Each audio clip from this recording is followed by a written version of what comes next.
Now, a KXAN News investigation. It takes a lot of trust to hand over your money to someone for a home improvement. One Bastrop contractor took thousands of dollars from homeowners wanting a backyard paradise. Tonight, KXAN investigator Shannon Wolfson shows us many became backyard disasters. We started getting a lot of calls and emails about this company in early July from customers who paid TD Landscape Design to build pools and outdoor kitchens. But they said the company never finished those jobs. So they came to us for help finding out what happened to their money. The timing was right to start this summer. Landis Lehmann and his wife pictured their backyard paradise way back when they moved to their home in Giddings 10 years ago. She finally said, okay, we're going to do it, and pull money out of savings and cash some stocks in and went for it. In April, the Lehmanns hired TD Landscape Design, owned by Louis Davis, known by many people as Tuffy. Seemed like a really nice guy. Talked well spoken, seemed like he knew what was going on. So they signed this contract, total estimate $42,000 and some change. They wrote this $15,000 check as a deposit on May 22nd, and the work began. Everything was on a fast track. I mean, it was moving along, boom, boom, boom. So the Lehmanns made 2 more payments. This check at the end of May for another $15 grand, and this one in June for $10,000. Everything's shifting. But less than 10 days later, out $40,000. And before the job was complete, TD Landscape Design sent this notice saying the company was going out of business. My wife is very, very upset. She's heartbroken. She really is. When she read the email and then started getting confirmation, and it took her breath away. Oh, it's been a total nightmare. In Elgin, Julie Beauchamp says she paid $135,000 to TD Landscape Design. They just came and left it like this. And here's what she has to show for it. It started out going so great. I thought everything was on track, and he promised to have us swimming by the 4th of July. And then it just all fell apart. As work progressed on her pool, Beauchamp paid in installments, just like the Lehmanns, and assumed Tuffy Davis then paid the subcontractors on her project with the money she was paying him. They all showed up at my house with bills in their hand asking for money. And I told them that I had already given Tuffy the money, and they all were holding bills in their hand saying he didn't pay us. You said one guy showed up to your house in tears. Mm-hmm. Yeah, and I was in tears with them because I felt sad. Because I have a job and I have electricity, I can feed my kids, but that is his job. And we discovered TD Landscape Design LLC and Davis's other business, the Outdoor Marketplace, both filed for bankruptcy last month. Court records show Louis Tuffy Davis estimates his business owes between 1 and 200 creditors up to $2.5 million. And just weeks before the bankruptcy filing, records we uncovered show a Bastrop District Court ordered Davis himself to repay a defaulted $200,000 bank loan. Where'd the money go?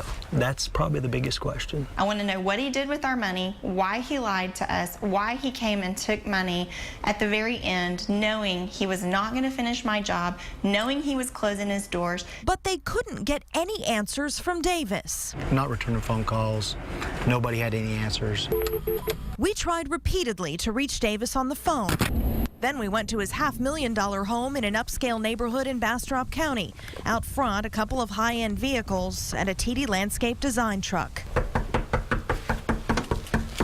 But no Tuffy Davis. I'm sorry to bother you. I'm Shannon Wolfson. I'm a reporter up at KXAN. Okay. Neighbors told us Davis hadn't been home in weeks, not since they closed the business. But on August 7th, Davis and his attorney, Patty Tomasco, showed up at a creditors meeting in bankruptcy court. Cameras weren't allowed inside, but we were. And through an open records request, we got an audio recording of the hour-long hearing where Davis was required to answer his creditors' questions, and there were plenty of them. Basically, it was paying past things to keep the people that were moving forward in the business. I wasn't planning on going out of business. Believe me, I'm losing everything because of this. Davis explained he was having a hard time keeping things afloat after he opened the Outdoor Marketplace in Bastrop in May of 2012. He said some of his investors backed out at the last minute, forcing him to close the businesses and file bankruptcy. After the hearing, we had some questions too. Hi, Mr. Davis. I'm Shannon Wolfson with KXAN News. Can I ask you some questions, sir? Leave them alone. Okay, we're on a public property. I've been trying to get a hold of you too, but we're just wondering what happened to the money that the customers paid you that now they're having subcontractors show up at their homes and putting liens on their homes. No intention of answering any of our questions at any point. All right, sir. Thank you. He was a reputable company. He had a beautiful business, so I didn't know. And I had gotten, a home builder's reference. So he had positive references. He had a good Better Business Bureau rating, so I didn't know. For Beauchamp, there were no warning signs. Before hiring them, she did her homework on TD Landscape Design and Tuffy Davis, who's been in business for more than a decade. The kitchen area is a complete disaster. Just to get her backyard usable again, she says will cost another $70 grand. It is disappointing. The Lehmanns paid another contractor $14,000 to finish their pool. They're swimming, but the nightmare isn't over. We're close, but things aren't done. Well, Davis is expected back in bankruptcy court tomorrow morning to answer more questions from his creditors, and we're going to be there too. Bottom line is, if he's allowed to complete the bankruptcy, it is likely no one will get their money back. Well, Shannon, it sounds like these homeowners did everything right, but there were no warning signs. So how do you keep this from happening to you? You know, they really did everything right, but the message here is to really be vigilant, and we have some tips to do that. Those are coming from the Better Business Bureau. They suggest that you check resources, get several bids, make sure one of these contractors is licensed. Don't pay all the money up front, of course. These steps will lower your risk of going through this kind of experience. And for more on how to protect yourself, we have included these tips from the Better Business Bureau. Those are online with this story right now at KXAN.com.